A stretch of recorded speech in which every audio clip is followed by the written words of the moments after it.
Friends, हमारा जो topic है वो है लुकिंग फॉर सस्पेक्ट। सस्पेक्ट्स कौन होते हैं? जो ऑब्वियसली जिन पे शक होता है कि फ्रॉड कर रहे हैं।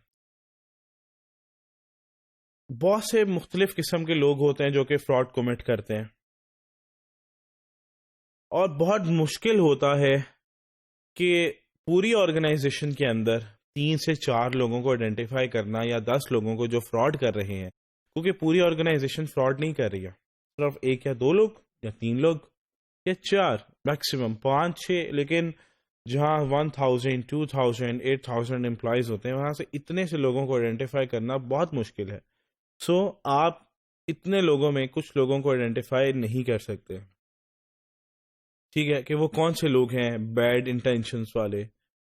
अगर मैं यहाँ पे एक और बात कहूँ, ये जो लोग होते हैं फ्रॉड करने वाले, ये इनहेरेंटली जो है बैड पीपल होते हैं, इनकी बैड इंटेंशंस होती हैं फ्रॉड करने की, ठीक है, जो कि एडवांटेज की नज़र में होते हैं कि कब हम फ्रॉड करें। कंपनीज को चाहिए कि वो उन लोगों को हायर करें, अपनी उनकी hiring policy, criteria, screening, filtration of employees इतनी अच्छी हो कि वो बुरे लोगों को हायर ही ना करें। लेकिन कुछ लोग इतने अच्छे एक्टर्स होते हैं, वो अपनी बैड इंटेंशंस को छुपा लेते हैं और आपके स्क्रीनिंग और फिल्टर वाले पोर्शन से निकल जाते हैं और आप उनको हायर कर लेते हैं। ऑब्वियसली अब इसको मुकम्मल तरीके से इसको वास्ट आउट नहीं कर सकते कि जी हमने बुरे बंदे नहीं रखने। आप हाँ, एक प्रिवेंटिव मेजर जरूर है, आपका स्क्रीनिंग पोर्शन, स्क्रीनिंग एरिया इस तरह से हो, स्क्रीनिंग क्राइटेरिया इस तरह से हो कि बैड पीपल ऑटोमेटिकली वहां से एलिमिनेट हो जाए। लेकिन कुछ बैड एक्टर्स होते हैं जो कि अपनी इवन इंटेंशन को छुपा लेते हैं और इतना अच्छा बिहेव करते हैं कि आपका स्क्रीनिंग क्राइटेरिया भी फेल हो जाता है। तो इस तरह से बहुत सी कंपनीज जो हैं वो फिर क्या बन जाती हैं, विक्टिम हो जाती हैं इन लोगों की। लेकिन बहुत से लोग बैड इंटेंशंस के नहीं होते, उनकी मजबूरियां इस तरह की होती हैं कि वो फ्रॉड करने पे आ जाते हैं। जैसे कि वो क्या हो सकता है, उसके एक वाइड रेंज ऑफ फैक्टर्स है। उसका घर कोई बेचना चाह रहा है, उसके पास पैसे नहीं है लोन उतारने के। हमने फ्रॉड ट्रायंगल पढ़ा था जिसमें प्रेशर, अपॉर्चुनिटी एंड रैशनलाइजेशन का जिक्र हुआ था। यूटिलिटी बिल्स हैं, या घर में कोई बीमार है, उसके लिए पैसे नहीं है, उसकी तकलीफ नहीं देखी जाती, वाकई में तकलीफ नहीं देखी जाती अपनों की, तो उसके लिए उसने चोरी की, फ्रॉड किया। तो कुछ इस तरह के जेन्युइन फैक्टर्स भी होते हैं जो कि एक एथिकल पर्सन को अनएथिकल की तरफ ले जाते हैं, बैड इंटेंशंस की तरफ ले जाते हैं और उसको एक अच्छे इंसान से फ्रॉस्टर बना देते हैं।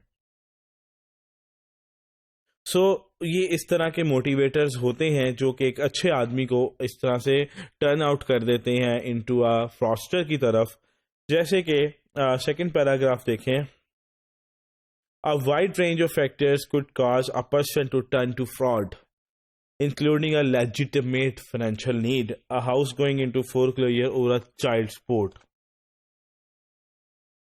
और ये भी ज़रूरी है कि ये रीजंस भी हो सकती हैं, उसके अलावा कोई बंदा बहुत ज़्यादा स्ट्रेस आउट है और उसके ऊपर बहुत सारे बर्डन्स हैं जिसकी वजह से वो फ्रॉड कर रहा है। लेकिन जो भी है, जो भी रीजंस होती हैं, मैनेजमेंट हमेशा जो है वो सरप्राइज हो जाती है जो कि बंदा फ्रॉड कर रहा होता। तो अभी तक जो हमने डिस्कस किया वो ये किया कि हर बंदा फ्रॉस्टर नहीं होता, कुछ तो बैड इंटेंशंस के लोग होते हैं, लेकिन कुछ अच्छे इंटेंशंस के लोग भी होते हैं जो कि अपनी लेजिटिमेट रीजंस की वजह से फ्रॉड कर लेते हैं, वो फ्रॉस्टर बन जाते हैं।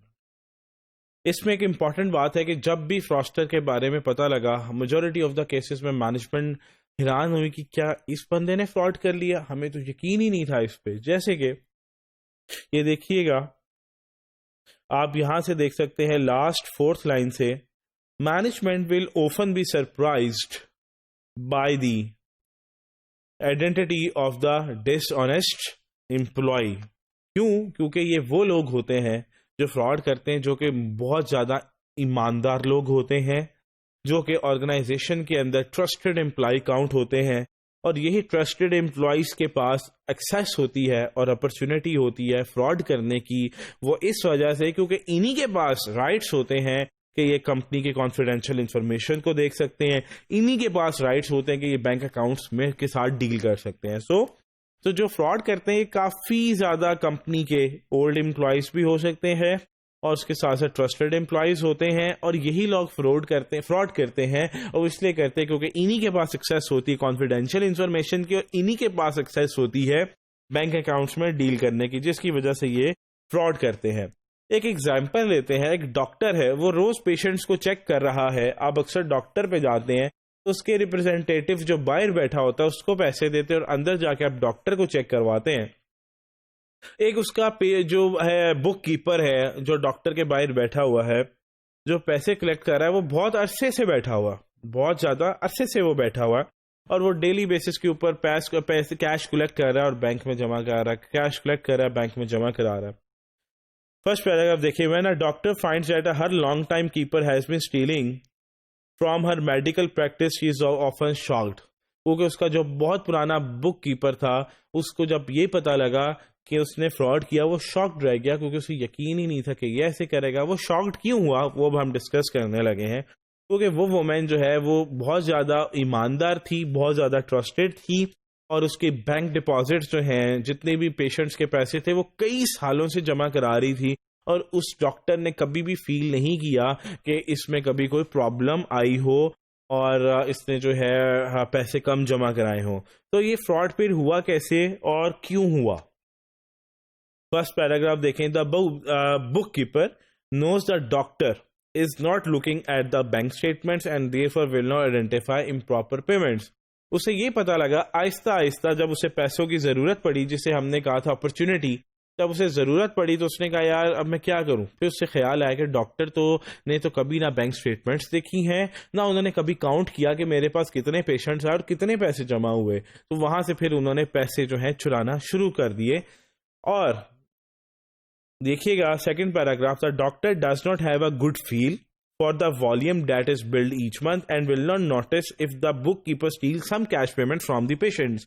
और अगर वो जो है कुछ पैसे चुरा भी लेती थी, तब भी जो है डॉक्टर ने कभी फील नहीं किया, क्योंकि ना वो बैंक स्टेटमेंट चेक करता है, ना उसने कभी रिकंसिलेशन की कि कितने डॉक्टर आए और कितने पैसे जमा किए।